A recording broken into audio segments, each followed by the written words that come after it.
Did you know that Kraft Heinz was charged by the SEC with improper expense management? A little bit of company background is that Kraft and Heinz are both international food companies, and in 2015, Kraft and Heinz merged together to become Kraft Heinz. In 2021, the SEC announced that they had pressed charges on Kraft Heinz. The charges were against the company, along with the Chief Operating Officer and Chief Procurement Officer of the company. These charges state that Kraft Heinz had engaged in a long-term expense management scheme.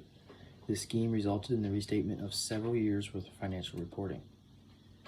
Some details of the scheme. According to the SEC, the company and the COO and the CPO employed multiple management strategies that misinterpreted the true nature of transactions. Some of these included recognizing unearned discounts from suppliers, maintaining untrue and misleading supplier contracts, and other accounting misconduct.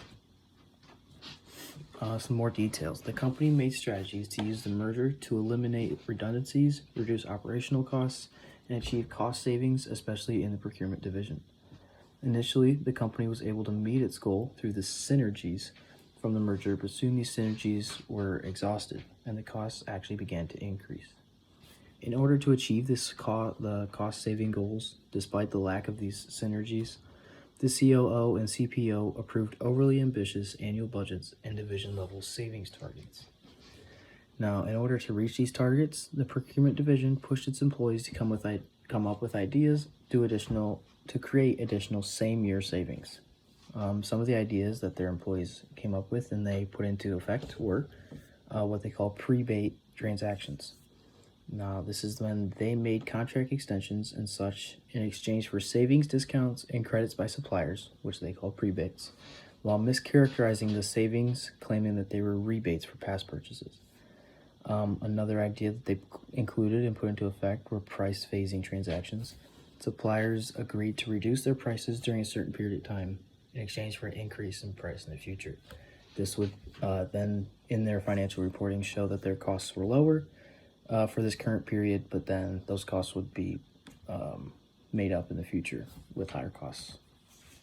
The SEC claimed that Kraft Heinz should have recognized the savings during the period that the commitments were occurring. This means that the prebate transaction savings should not be recognized until those savings are in effect, not in the current period. In reality, the savings would not come into effect until the future periods, changing the financial reporting. So the SEC claimed that the misconduct performed by Kraft Heinz would allow them to report cost savings from efficiencies that they claim would have come from the Kraft and Heinz merger. It also could have used this to inflate its earnings before interest, taxes, depreciation, and amortization, which is a critical earnings measurement for the market and investors. And they could also claim to achieve performance targets that had not truly been reached. Obviously, from this misconduct came negative effects, some of which were that after the SEC started the investigation, Kraft Heinz restated its financials. This led to $208 million being reversed in improperly reported cost savings from almost 300 transactions. This misconduct negatively affected investors who had to bear the cost and struggle of the restatement and the delayed financial reporting.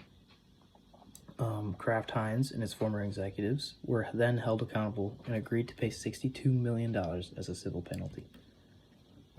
So in the end, because of this the charges by the SEC, Kraft Heinz was found to have violated regulations, including the negligence-based anti-fraud provisions of the Securities Act and the periodic and current reporting requirements of the Exchange Act.